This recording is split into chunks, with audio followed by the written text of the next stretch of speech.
اچھا، ایک سوال یہ آیا ہے کہ ہل ہل کر قرآن پڑھنا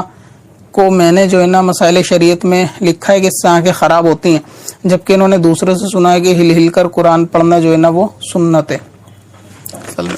دیکھیں، ہل ہل کر قرآن پڑھنے سے مراد جو کتاب میں اگر میں نے لکھا ہوگا تو آنکھوں کا تذکرہ اس وقت ہوگا کہ جب کسی چیز کو دیکھتے ہوئے ہلا جائے۔ مثلا یہ کہ آیت کے اوپر نظر بھی ہو اور اس کو ہل ہل کے بندہ یاد کرے گا تو اس سے آنکھوں کے فوکس کرنے میں نا کسی بھی چیز کی دشواری ہوتی ہے، اور جب آنکھ کسی چیز کو فوکس نہیں کر پاتی تو ذہن اس چیز کو یاد نہیں کر پاتا۔ تو اگر آپ کسی چیز کو دیکھتے ہیں، جب تک اس کو آپ چلتے ہوئے ایسی الٹی سیدھی نظروں سے دیکھیں گے، مثلا آپ بائک پہ جا رہے ہیں اور بائک پہ جاتے ہوئے کسی بورڈ کو پڑھیں گے تو آپ کسی بھی بورڈ کو ڈھنگ سے اگر الفاظ بڑے نہیں ہیں یا اس کا نیچے کا ایڈریس پڑھنا چاہیں نہیں پڑھ پائیں گے، کیونکہ جب تک آنکھ اس چیز کو صحیح سے دیکھے گی نہیں تو ذہن اس کو حفظ نہیں کر پائے گا۔ تو یہی قرآن پاک کے اندر معاملہ ہے کہ لوگوں کے اندر یہ تبدیلی اتنی نازک طریقے سے ہوتی ہے، یعنی یہ اتنی باریک طریقے سے چینجنگ ہوتی ہے کہ ذہن کو پتہ نہیں چلتا، آنکھوں پہ اس کا ایفیکٹ بہت زیادہ ظاہر نہیں ہوتا۔ تو اس کی مثال میں نے اسی لیے بائک سے دی، اگر آپ کہیں گاڑی پہ جاتے ہوئے اس چیز کو امیجن کریں گے تو آپ کو اس چیز کا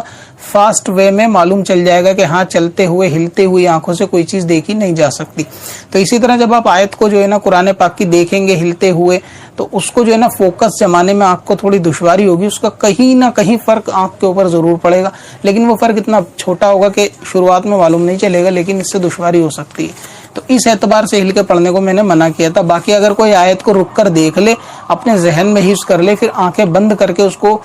ذہن میں دہرائے، یاد کرے، تو اس طرح سے ہل کے یاد کرنے میں کوئی حرج نہیں ہے، جبکہ آنکھوں کے اوپر کوئی اس کا اثر نہ پڑے۔ اس طریقے سے ہلنے میں کوئی دقت والی بات نہیں ہے، ہل کے یاد کیا جا سکتا ہے۔ باقی قرآن پاک کو ہل ہل کے پڑھنا سنت کہ میرے ذہن میں نہیں ہے، کیونکہ اس وقت تو قرآن پاک جو ہے نا ہارڈ کاپی یا پرنٹڈ تھا ہی نہیں، تو حضور پاک اس کو کس طرح ہل ہل کے دیکھ دیکھ کے پڑھتے تھے یہ تھوڑی ذہن میں چیز نہیں آ رہی۔ اور باقی رہا تصور کے اندر قرآن پاک کو پڑھنا اور اس کے اندر بندہ خود بخود اس کی قرآن پاک پڑھنے سے جو مزہ اس کو محسوس ہوتا ہے وہ ہل ہل کے آیت کو یاد کرتا ہے، وہ ایک الگ چیز ہے، لیکن دیکھ کر پڑھنا سنت یہ نہیں ہے۔ باقی آپ ویسے ہل ہل کے پڑھنا چاہیں تو آنکھیں بند کر کے بھی اپنے ذہن میں کوئی آیت کو ریپیٹ کر سکتے ہیں، اور ہل کے پڑھنا میں اس وقت کوئی حرج نہیں ہے، یعنی شرن تو ویسے بھی جائز ہے، لیکن آنکھوں کا اگر ایفیکٹ نہیں پڑتا تو۔